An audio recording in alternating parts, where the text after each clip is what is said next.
Hi guys, welcome to SSR solar energy. என்னோட contact number டிஸ்கிரிப்ஷனில் கொடுத்துருக்கேன், அதை ஃபாலோ பண்ணுங்கள். நம்ம எஸ்எஸ்ஆர் சோலார் எனர்ஜி கம்பெனியில் 3.6 கிலோவாட் சோலார் சிஸ்டம் பள்ளிக்கரணையில் சேகர் சார் வீட்டில் போட்டிருக்கோம்.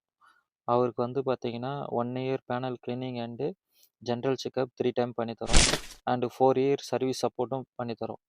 ஸோ ஜென்ரல் செக்கப்பில் என்னென்ன இருக்குதுன்னு சொல்லிட்டு நம்ம பார்க்க செக்கப்பில் பார்த்தீங்கன்னா panel cleaning and ACDB, DCDB, tightness, இந்த எர்த்திங்கோட வேல்யூ செக் பண்ணி தரோம். இன்வெர்ட்டர் கிளீனிங் பண்ணி தரோம். ஸோ ஓவராலாக இன்வெர்ட்டரோட லாஸ்ட்டாக நம்ம அவருக்கு இன்வெர்ட்டரோட பர்ஃபார்மன்ஸும் செக் பண்ணி கொடுத்துறோம். 1 இயருக்கு 3 டைம். ஸோ உங்கள் வீட்லேயும் சோலார் போடுங்க, எஸ்எஸ்ஆர் சோலார் எனர்ஜியை கான்டாக்ட் பண்ணுங்கள். ஸோ இதேமாரி சோலார் ரிலேட்டட் வீடியோ வேணும்னா நம்ம எஸ்எஸ்ஆர் சோலார் எனர்ஜியை கான்டாக்ட் பண்ணுங்கள். யூடியூப்பை சப்ஸ்கிரைப் பண்ணுங்கள். நன்றி, வணக்கம்.